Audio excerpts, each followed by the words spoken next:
Philippines, Thailand, UAE, Indonesia, Vietnam, Saudi Arabia ఇలా ప్రపంచవ్యాప్తంగా దాదాపు 17 దేశాలు సడన్గా బ్రహ్మోస్ క్షిపణి కోసం క్యూ కడుతున్నాయి. ఇన్నేళ్లుగా ఆయుధాల కోసం చైనా మీద ఆధారపడిన థాయిలాండ్కు అకస్మాత్తుగా మన భారతదేశం తయారు చేసిన ఈ బ్రహ్మాస్త్రం ఎంతో అవసరమైంది.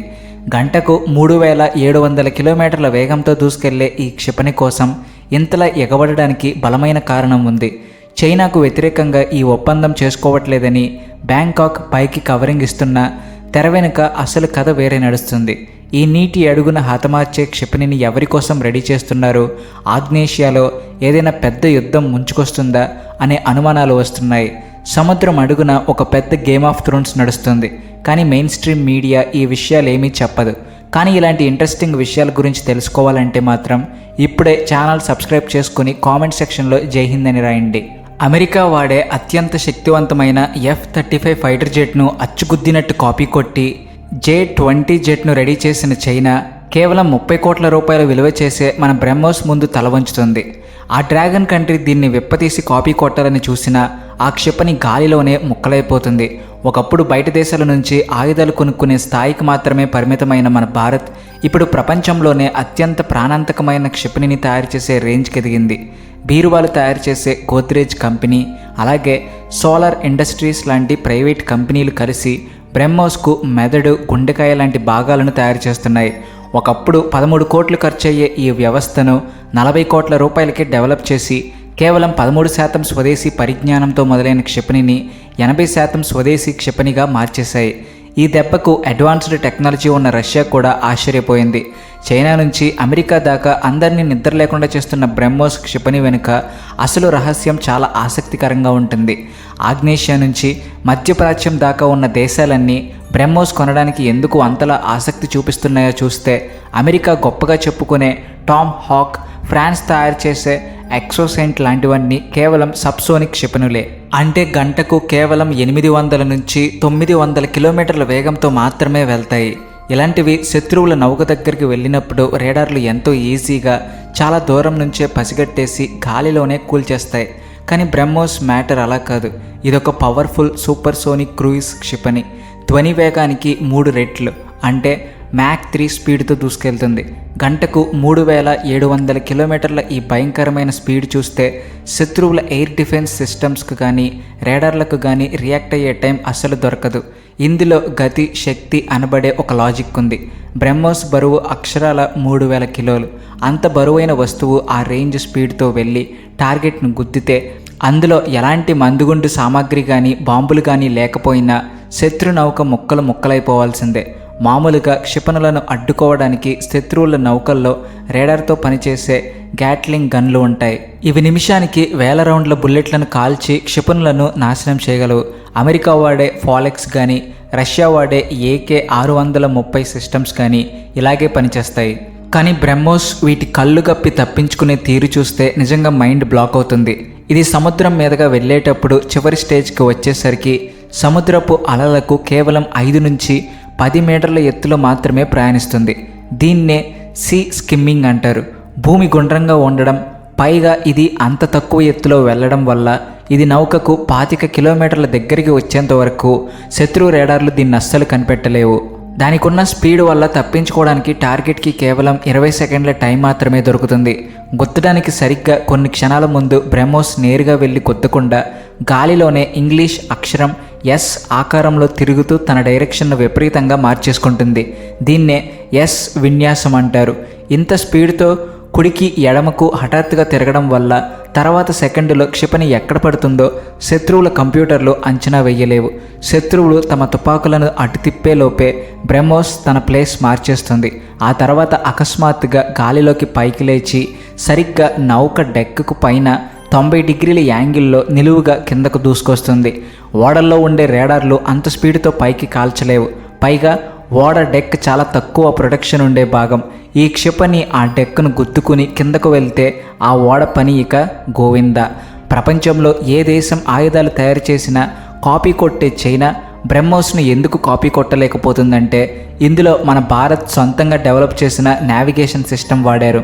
ఇది GPS, గ్లోనాస్ అలాగే మన సొంత నావిగేషన్ శాటిలైట్ నెట్వర్క్తో కనెక్ట్ అయి ఉంటుంది. దీని software code high level military grade ఎన్క్రిప్షన్తో భద్రంగా లాక్ చేసి ఉంటుంది.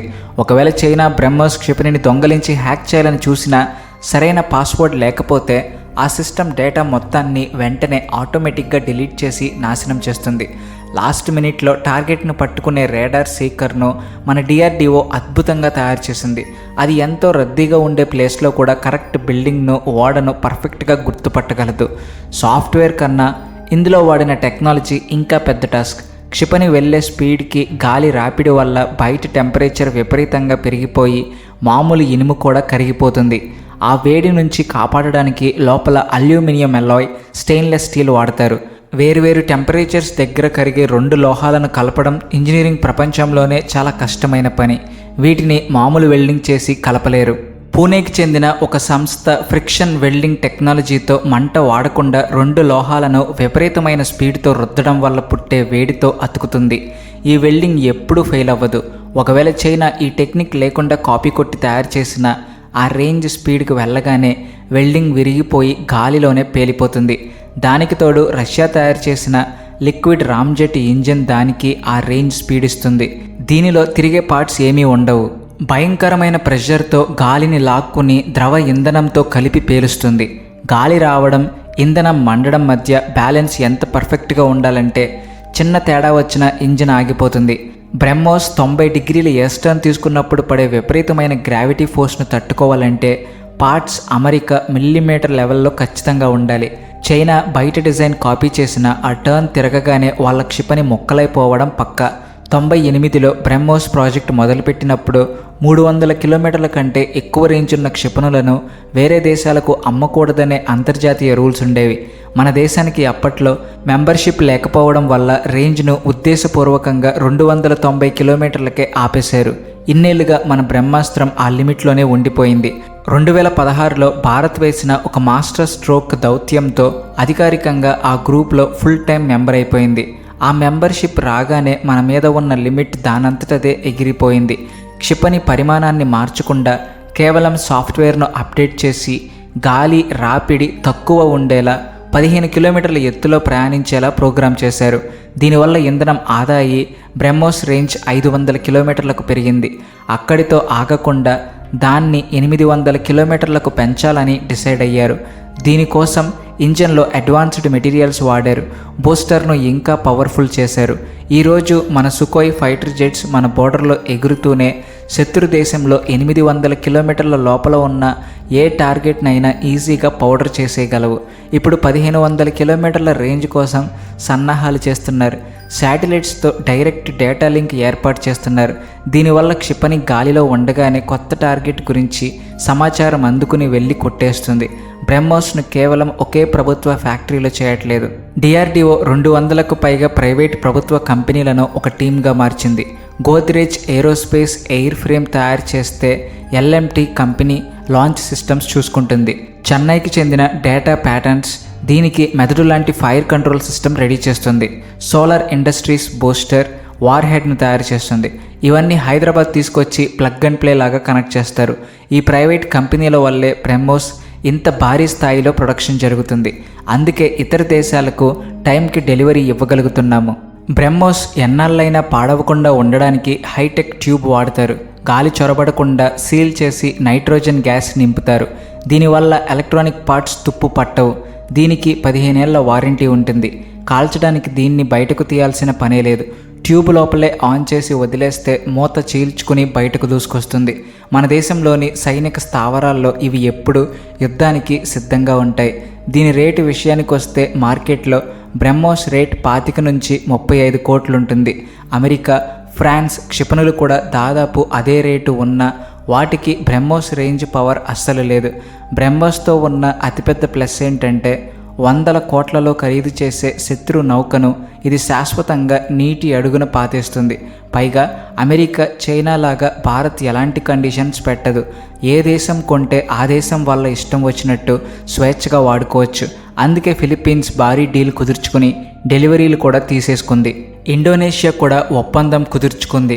వియత్నాం కూడా లైన్లో ఉంది. థాయిలాండ్ కూడా చైనా ఓడలను భయపెట్టడానికి తీరానికి దూరంగా దీన్ని మోహరించాలని చూస్తుంది. రాబోయే కొన్నేళ్లలో బ్రహ్మోస్ అమ్మకాలతో భారత్ భారీగా విదేశీ మారక ద్రవ్యం సంపాదించబోతుంది. మన రక్షణ ఎగుమతులు బాగా పెరిగాయి. ఆగ్నేషియాలో భారత్ ఒక నమ్మకమైన డిఫెన్స్ పార్ట్నర్గా మారింది.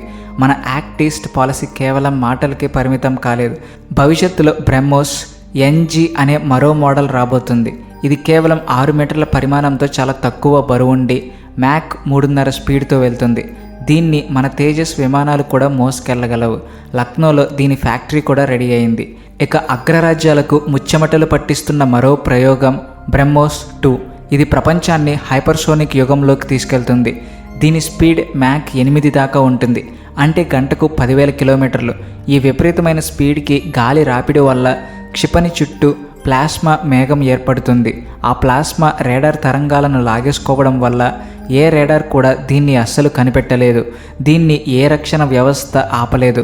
ఇది వెళ్ళి గుద్దితే చిన్న అణుబాంబు పేలినట్టే లెక్క. దీనికి మన అబ్దుల్ కలాం గారి గుర్తుగా కే అనే పేరు పెట్టారు. కొన్ని కోట్లతో మొదలైన ఈ ప్రయాణం ఇప్పుడు 1000 కోట్ల ఆర్డర్ల స్థాయికి చేరింది. 290 కిలోమీటర్ల నుంచి 1500 కిలోమీటర్ల రేంజ్కు ఎదిగింది. భారత్ ఇప్పుడు ఆయుధాలు కొనే దేశం కాదు, ఆయుధాలు అమ్మే ఒక మహాశక్తి అని ప్రపంచానికి ప్రూవ్ చేసింది. ఇన్ని దేశాలు మన వైపు చూడడం ఆత్మనిర్భర్ భారత్ సాధించిన గొప్ప దౌత్య విజయం. ఈ బ్రహ్మోస్ మొత్తం ఇండో పసిఫిక్ ప్రాంతంలో శక్తి సమతుల్యతను కాపాడే ఒక గేమ్ చేంజర్ అవుతుందనడంలో ఎలాంటి డౌట్ లేదు. చైనా తన దగ్గరున్న క్షిపణిని ఎలా డెవలప్ చేస్తుందనేది ఇప్పుడు చూడాల్సిన ఇంట్రెస్టింగ్ విషయం.